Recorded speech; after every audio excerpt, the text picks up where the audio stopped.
Ngiyababingelela bezulu eliphezulu, ngiyababingelela benkosi, nina bakambomboshe omnyama umgabadeli owagabadela inkundla kwaBulawayo. Ihwanqe ladla amanye amahwanqa ngoba ladla upite kwaba semgungundlovu. Inkomo yabe yayodwa kasoshanga nezinye zofa umdlebe. Nibingelelwa ngumtunga kwiKholo Khumalo TV ku-YouTube. Ngizothi nje kancane ngeqhawe lasemangweni.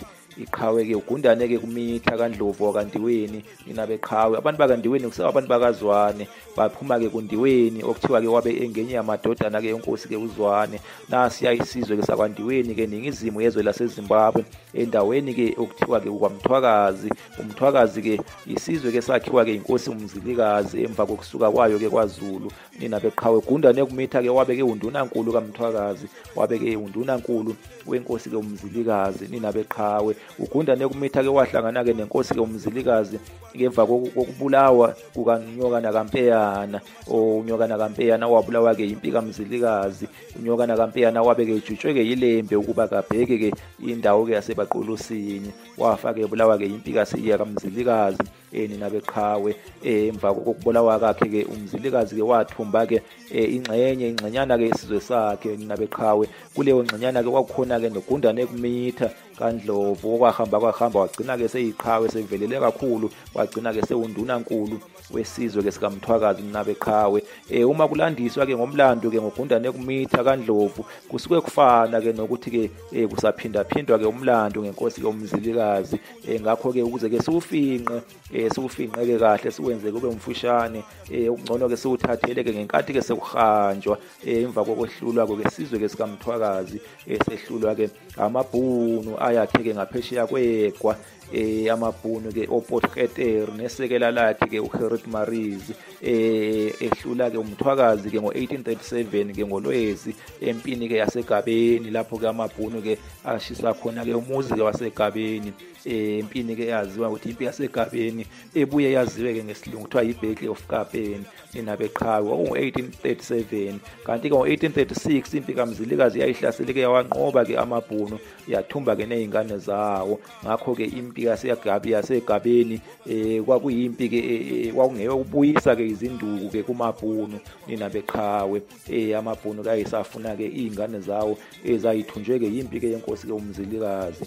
Kuleyo mpi leyo-ke amabhunu-ke aqotha-ke imbokodo nesisekelo kwagcina-ke inkosi uMzilikazi iphoqeleka-ke ukuba-ke ilifulathele-ke izwe layo-ke lalisuka-ke eMseha lize-ke liyovinjwa-ke umfula-ke igwa. Nina beqhawe lithathe-ke yonke-ke iGauteng eMseha-ke kulapho-ke okwaziwa-ke namhlanje ngokuthi-ke kuseZiras. Nina beqhawe lase lilikhulu kakhulu-ke izwe layo. Yindawo-ke eyagcina-ke isibizwa ngokuthi iTransvaal.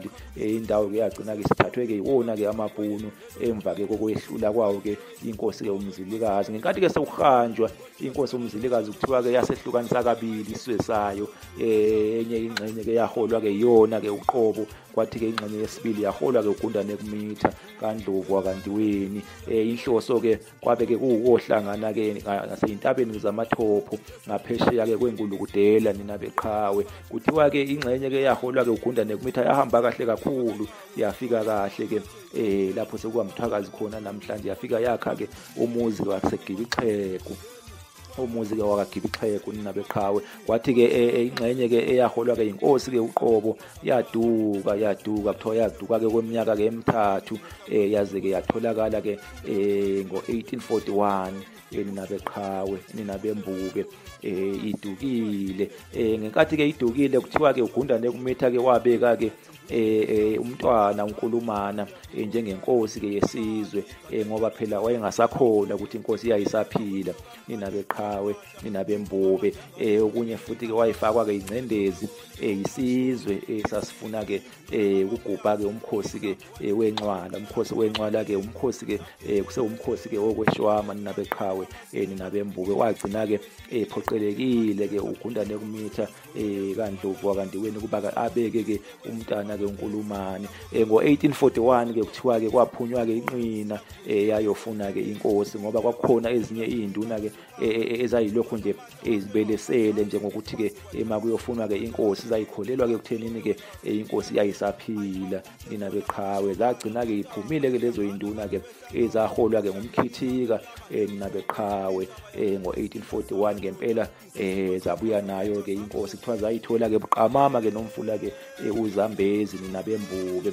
Inkosi ke yathi fika ke kwaGibixhegu yafica sekubusa ke umntwana uNkulumane. Yathi ke uma ke ifika ke yafica sekubusa ke umntwana uNkulumane, kuthiwa yathukuthela yathelwa ke ngamanzi yashisa ke umuzi ke wakaGibixhegu. Yakhipha ke nomyalelo ke wawuthi ke kubulawe zonke ke izinduna ezayithinteka ke ekubekweni ke kukamntwana ke uNkulumane. Yaqhubeka futhi yathi makubulawe nonina onina ke babantwana ke onina ke bakaNkulumane kanye ke nonina ke kaLobhengula. Ngempela babulawa ke entabeni ke eyagcina ke seyaziwa ukuthi ke intaba zinduna. Izinduna nazo kuthiwa zabulawa, naye ke uGundane Kumitha kuthiwa naye wabulawela ke kuleyo ntaba ke eyagcina ke seyaziwa ukuthi ke intaba induna. Kodwa ke ezinye ke izinduna kuthiwa zazi zakwazi ukuphuluka indlela ibaleke, njengoDambisa Mahubo nje kuthiwa waphuluka indlela wabaleka wabheka ke kwelamashona nina beqhawe. uGundane Kumitha yena ke kuthiwa ke wasala khona impela ke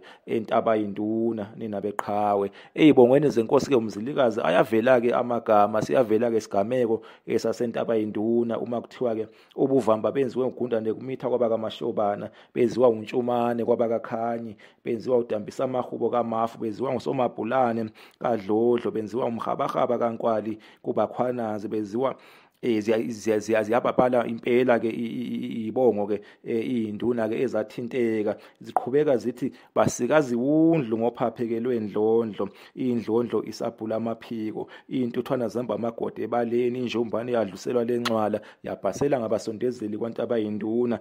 Uma kuthiwa ke basikaza iwundlu ngophaphelwe indlondlo, iwundlu ke wakushiwo ke umntwana uNkulumane, njengoba sazi ke sonke kuthiwa ke ukuthi ke iwundlu ke ichwaneke lebhubezi nina beqhawe. Uma zithi ke indlondlo njengoba kuthiwa ke basikaza iwundlu ngophaphelwe indlondlo, indlondlo isabhula amaphiko. Indlondlo yayisabhula amaphiko kushiwo yona ke inkosi ngoba phela yayisaphila nina beqhawe, inkosi ke uMzilikazi nina bembube. Ikhuluma ke ngesigameko sasentaba induna ke leyibongo ke lezi nina beqhawe. Ngenkathi ke kungakawelwa uGundane Kumitha wayeseqokwe ukuba ke abheke ke leliyazwe lenkosi elalisuka ke ngaseBrits lihambe njalo lize liyovinjwa ke umfula ke igwa, kwazise ke laselikhule kakhulu ke izwe ke lenkosi nina beqhawe. Ukusuka nje lapha ngaseBrits kukhona intaba eyaqanjwa ke ngoMhale okuthiwa yiMagaliesburg. uMhale ke kwabe ke kuyinkosi ke yaBapo, inkosi yaBapo ke yayisinqotshiwe vele ke inkosi uMzilikazi yayisikhonza ke ngaphansi kwenkosi uMzilikazi, yayisiligebisa ke ikhanda ke inkosini ke uMzilikazi. uGundane Kumitha wayebheke yona ke leya ndawo ke kusuka ke eBrits ihambe njalo ke idlule ke koPitoli, idlule ke koGoli, iphikelele lena ke koVali nina beqhawe. Ngaphesheya ke kwegwa, ngaphesheya kwevali kwakwakhe ke amabhunu kaHendrik Potgieter nesekela lakhe ke uGerrit Marits, okwabe ke kuyinkukhu nempaka ke nenkosi kaMzilikazi. Ngenkathi ke sehlasela ke amabhunu aqala khona ke ezweni ke lalibhekwe ke uGundane Kumitha nina beqhawe.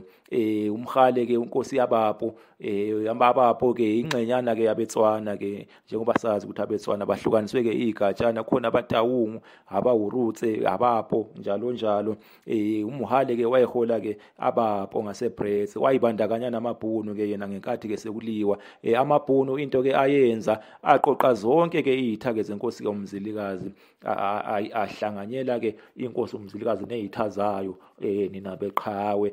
Adonsa ke nenkosi ke yabaTaung, inkosi uMletsane eyayakhe ke lapho sekwakhiwe khona idolobha laseTaung namuhla nina beqhawe. Adonsa ke nenkosi ke uPhilane eyayakhe ke ngasemfuleni iMariko, iMariko River nina beqhawe yayiwumakhelwane nje wenkosi kaMzilikazi ngoba phela inkosi uMzilikazi yayigqishe ngaseGabeni. Igaba ke lalakhiwe khona ngaseMariko nina beqhawe.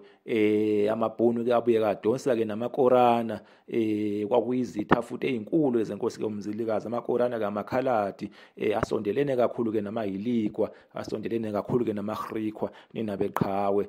Amabhunu ke ayihlakaniphela ke inkosi uMzilikazi adonsa ke zonke ke izitha zawo ayihlanganyela kanye ke nazo aseke ayayihlasela nina bembube nina beqhawe. Ake ngimeke lapho baphile ke abezulu eliphezulu. uGundane kumitha ke lo iqhawe ke laseMangweni liyavela ke igama la kaGundane kumitha eyibongweni ke zesilo ke uDingane ngoba naye ke wakwahlaselwa inkosi ke uDingane, inkosi yaseMgungundlovu. Livela ke uma kuthiwa ke wamudla uGundane kumitha kwaba kaMashiyobana, wahlaselwa ke ngenkathi ke kushiswa ke umuzi ke waseNdinaneni, wahlaselwa ke ikhawana nje eyiningana nina beqhawe. Isikhawu sokugcina saba ngo1835 nina bembube lapho kwahlaselwa khona ke uGundane kumitha kwashiswa ke umuzi ke waseNdinaneni nina bembube. Ake ngimeke lapho baphile ke abezulu eliphezulu.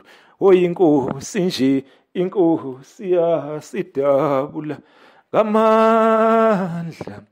Inkosi nje, inkosi yasidabula ngamandla. Ukhumalo nje, ukhumalo wasidabula ngamandla. Ukhumalo nje, ukhumalo wasidabula ngamandla. Unensikwe ezimnyama, unensikwe ezimnyama ezahlatshwa ngezimpi zomkhonto nina beqhawe.